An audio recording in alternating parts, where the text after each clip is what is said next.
For as long as anyone can remember, Mount Shasta has been regarded as a gateway to another world, a place where lights shine that do not belong to the sun, where figures move without leaving footprints, and where the only answer to every question is absolute silence.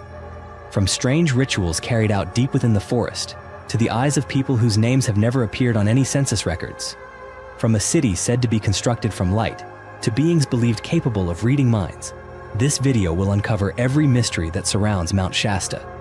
So fasten your seatbelt as we dive into today's mystery. But first, you'll have incredible luck if you like and subscribe before this video ends.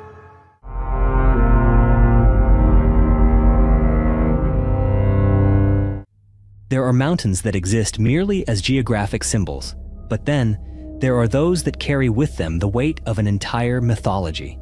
Mount Shasta is one of the rare few. Surrounded by the wilderness of Northern California, this majestic peak is not only a natural wonder, it is also the center of one of the most surreal legends in the United States. That legend speaks of a city hidden deep beneath the mountain, inhabited by a mysterious race whose intelligence far exceeds the boundaries of our time, the Lemurians. Who are they? Where did they come from? And what has allowed Mount Shasta to maintain its status for decades as a sacred and mysterious sanctuary, where the line between reality and legend becomes strangely thin?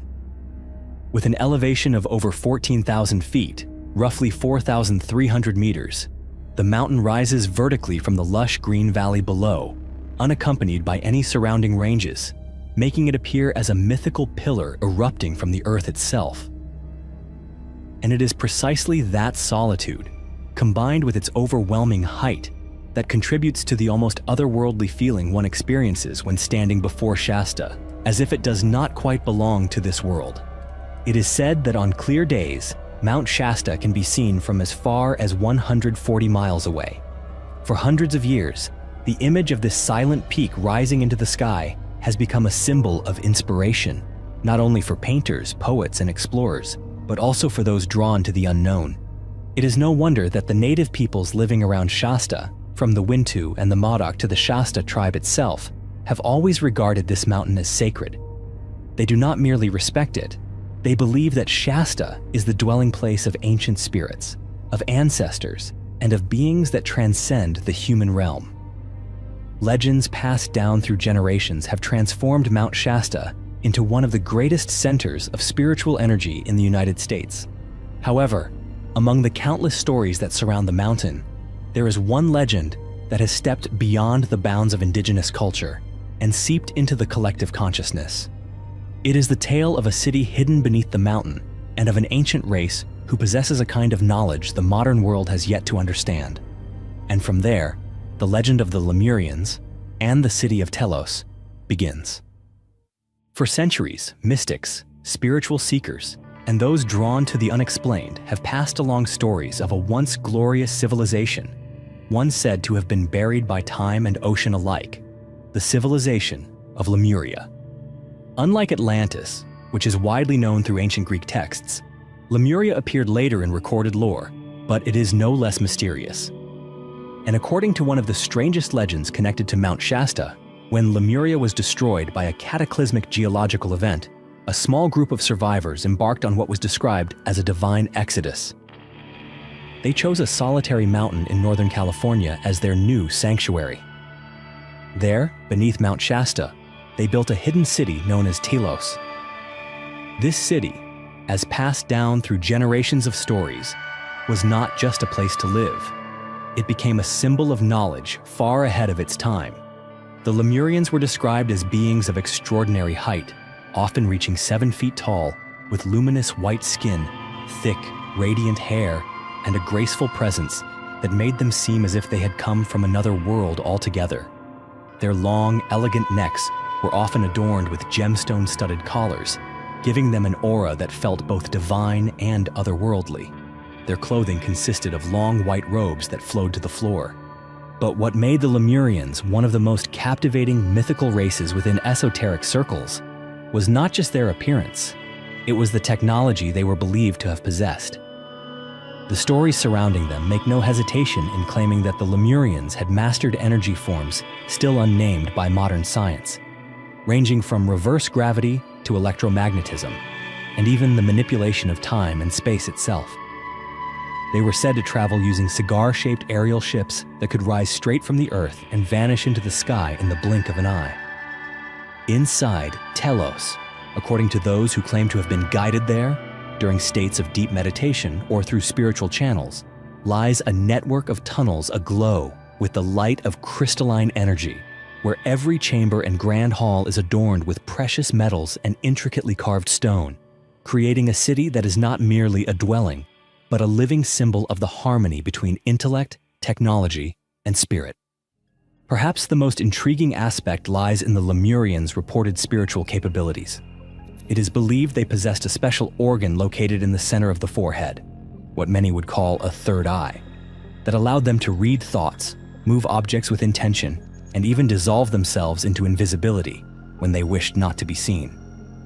From all the stories passed down, the image of the Lemurians emerges as a mirror reflecting humanity's eternal longing to live in harmony with nature, to possess wisdom far beyond the present age, and to preserve a culture untainted by the destructive cycles of the modern world.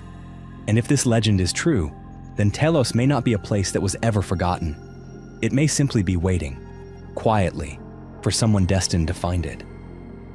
Not all legends are passed down by word of mouth, and the tale of the Lemurians beneath Mount Shasta began to take form near the end of the 19th century, thanks to a young man named Frederick Spencer Oliver. In the summer of 1883, while still just a teenager, Oliver was helping his family stake out mining claims near the base of Mount Shasta. The task seemed simple enough, marking the land with wooden posts and noting their positions. But one afternoon, what should have been routine became a moment that would forever alter the course of his life. While still holding a pen in hand, Oliver suddenly felt his arm tremble uncontrollably. To his shock and confusion, his hand began to write out strange words he had no control over. Frightened, he returned home, but the phenomenon did not stop. His hand continued to write ceaselessly, covering page after page with cryptic messages. His mother, who would later become the caretaker of his legacy, quickly provided more paper, allowing her son to continue writing.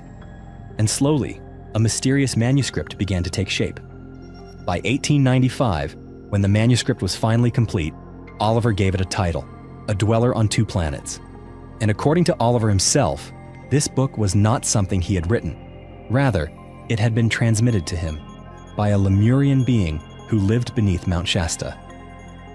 They had chosen Oliver as a channel to reveal their history, a history buried beneath stone and time, now brought back through what he described as automatic writing, a rare phenomenon within the world of the occult.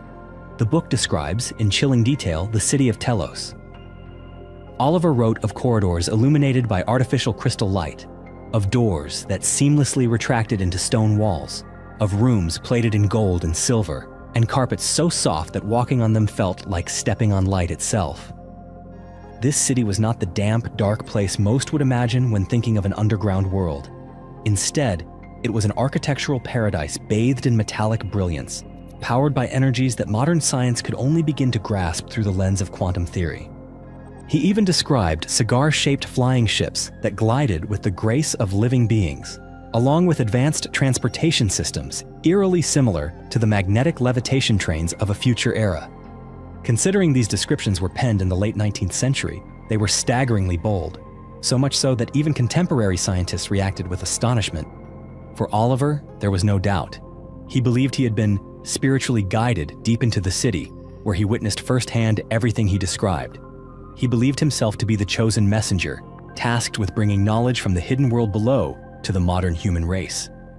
When Oliver passed away in 1899 at the age of 33, the manuscript had yet to be published. But in 1905, his mother, Mary Elizabeth Manley Oliver, brought the work into the world. And almost instantly, it ignited a quiet frenzy among esoteric circles, New Age communities, and groups devoted to the study of metaphysical phenomena. To those who believe in the existence of the unexplained, A Dweller on Two Planets is not just a book. It is a gateway, an invitation into another world, a world where the Lemurians, the city of Telos, and the secrets of Mount Shasta are no longer legend, but something waiting to be discovered. When A Dweller on Two Planets by Frederick Oliver was officially published in 1905, it didn't just capture the attention of a niche group of spiritual enthusiasts. It ignited a wave of controversy among scholars, mystics, and individuals seeking something beyond the boundaries of the physical world. But it wouldn't be until decades later that the story truly entered the realm of popular legend, as more and more mysteries began to surface around Mount Shasta.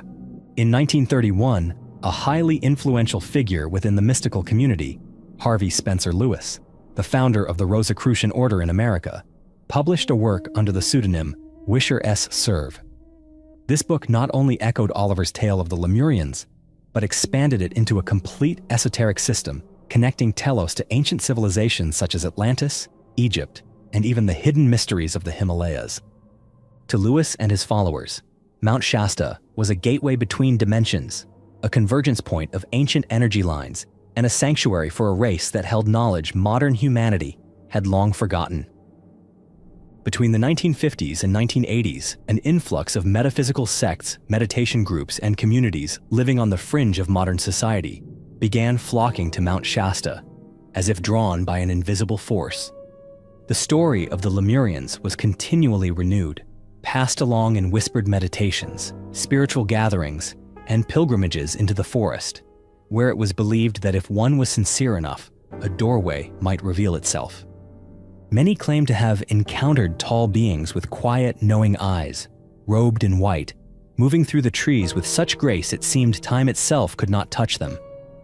Some spiritual groups went further, insisting that the Lemurians still communicated with the outside world, not through speech, but through brainwaves, intuition, or what they described as dreams so vivid they defied belief. Some claimed to have been healed during deep meditation at the base of the mountain. Others swore they had been guided by beings of light, and there were those who recounted gatherings held in crystal-lit caverns, where the Lemurians shared forgotten chapters of human history. Of course, in a modern world grounded in logic and science, such stories are often dismissed as fantasy, but it is precisely this absence of clear confirmation that has made Mount Shasta all the more alluring. One of the strange qualities of ancient legends is that they rarely stay confined to the pages of a book.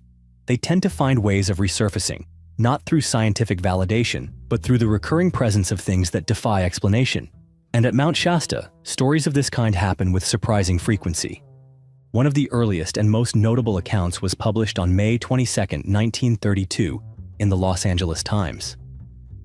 The witness was a man named Edward Lancer, a passenger aboard a train passing through the Shasta mountain range.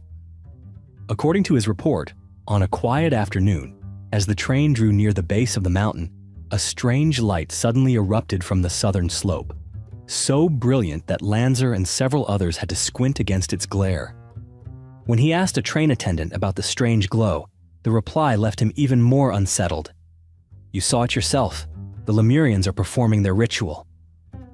Driven by a lingering unease, Lancer later returned to the area around Shasta to investigate the mystery further. He interviewed locals, met with ranchers, and spoke to people living along the forest's edge, only to hear the same thing again and again. Somewhere in those mountains, there is a secret community.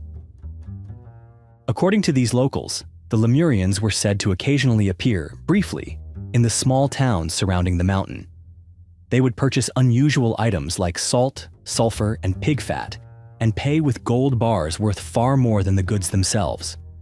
When asked about their origin or names, they would simply smile, nod, and disappear, leaving behind puzzled stares and unanswered questions. Some local residents went further, claiming that the light Lancer had seen wasn't a random phenomenon, but part of an ancient ritual performed at dawn and dusk to honor the lost continent of Lemuria, said to have sunk into the ocean's depths. They believed the light was an offering of gratitude, a tribute to the new land, the sacred refuge of souls who survived the great cataclysm. Edward Lancer's story was not the only one. 8 years later, in June of 1940, another article, this time in the Stockton Record, propelled the Mount Shasta legend to even greater heights. Professor Edward Larkin of the Mount Lowe Observatory had reportedly spotted something extraordinary while calibrating his telescope. Within its view, he saw what he described as a massive marble temple with architecture so refined and majestic that it surpassed even the structures of ancient Yucatan or classical Greece. According to Larkin, when he later attempted to relocate the same area, the temple had vanished without a trace. Though many dismissed Larkin as delusional, the remarkable detail in his descriptions and their uncanny similarity to Oliver's account in A Dweller on Two Planets left many wondering, could any of this be real? Among the stories passed down around Mount Shasta, there is one particular detail that people find hard to ignore: the feeling that these mysterious beings do not exist solely within legend, that from time to time, they emerge into the world of humans. It is said that sometimes people have seen a tall figure in a flowing white robe, barefoot, standing at the edge of the forest, and then, in the blink of an eye, they vanish, dissolving into the air. One of the most frequently told stories is that of the Lemurian woman at Panther Springs. One early morning in 1970, a small group of campers were sitting beside the creek when they suddenly witnessed a tall, graceful woman with long hair step silently out of the dense woods. She walked directly to the stream, immersed herself in the frigid water for 5 full minutes, then rose, turned, and walked quietly back into the forest, leaving only silence in her wake. Some stories even suggest that the Lemurians have, from time to time, intervened in human affairs, quietly and with compassion. One tale speaks of a farmer on the eastern slopes of Shasta who was facing ruin after his land had cracked and dried. One day, a stranger in a white robe appeared, pointed toward the barren soil, and described a method of cultivation the man had never heard of before. A few weeks later, after trying what the stranger had suggested, the land began to recover, and the crops flourished. But from that moment on, the farmer never saw the man again. Another account tells of a bitterly cold January day when a family's car broke down on a remote mountain road. As panic and despair began to set in, a tall man with eyes as clear as mountain water appeared at the forest's edge. He said little, crouched beside the engine, adjusted a few bolts, then smiled gently and walked away. The car started again without issue. Among those who have claimed to set foot in the city of Telos, the name Dr. Dorial is often mentioned as one of the earliest. He recounted that during an expedition deep within the mountain, he discovered a cavern so vast it defied belief, stretching over 20 meters in length, nearly 10 meters in height, and lit not by fire or flame, but by an artificial sun suspended in midair. The air inside was neither cold nor damp, as though every molecule carried an invisible energy field, gently vibrating against the skin. Along the cavern walls were meticulously carved stone slabs, inscribed with strange symbols and adorned with crystals that appeared to glow from within. Though Dorial encountered no one, he insisted he was not alone.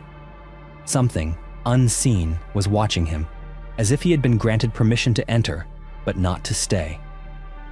Another story came from an anonymous man documented sometime during the 1960s. He claimed that during a mountain climb, he suddenly felt faint and collapsed by the roadside. When he regained consciousness, he found himself lying on a floor of gold inlaid stone inside a chamber where the light reflected from crystals embedded in the ceiling sparkled like stars. A tall man stood beside him, smiling gently, and said he had been temporarily brought down to rest. The man then lost consciousness once more, and when he opened his eyes again, he was back exactly where he had fallen. Perhaps the most famous of all these accounts is that of J.C. Brown, a British geologist employed by a mining company. In 1904, during a surveying mission in the Shasta region, Brown claimed to have discovered a hidden tunnel on the western slope of the mountain. According to him, the tunnel led into an underground labyrinth stretching for miles, opening into vast chambers filled with towering stone statues, copper-inlaid walls, glowing crystals, and most astonishing of all, a crypt containing mummified remains. These mummies ranged from 6 to nearly 10 feet in height, many dressed in ceremonial garb of gold and bronze, entirely unlike any prehistoric civilization ever recorded in the Americas. He stated that he had drawn detailed maps of the site before departing to prepare for a full-scale expedition. In 1934, after 3 decades of silence, he decided to share his discovery and invited 80 individuals to join the expedition back to the site. The departure date was set, but on the night before the journey, J.C. Brown disappeared. Since then, The cave of J.C. Brown has become a legend within the legend. Some claim to have found the entrance again, only to return and find it vanished. Others believe that the Lemurians themselves sealed the gateway, and that it only opens for those who are chosen. All of these stories, despite their lack of verifiable proof, continue to provoke wonder. So, if it's true, who are the Lemurians? Could they be the remnants of a long-lost continent, once home to a civilization far more brilliant than anything we've ever known, now quietly continuing their existence in secret? Or are they messengers from another dimension, where time flows according to its own rhythm? Or perhaps, more simply, are they nothing more than the product of human imagination, raised into legend by generations of storytelling? Whatever the answer may be, one thing remains certain: Mount Shasta still stands. And within it, mysteries endure, waiting to be unraveled. You may not believe every story you've just heard. Perhaps to you, the Lemurians are nothing more than a product of imagination, and the city of Telos is just another piece of folklore. But if this tale made you pause, even for a brief moment, to wonder whether wonder itself might still exist in this all-too-familiar world, then perhaps share your thoughts in the comments below. Stay with us as we continue exploring the mysteries that remain unanswered, and don't forget to subscribe to the channel and turn on notifications. We'll see you in the next story.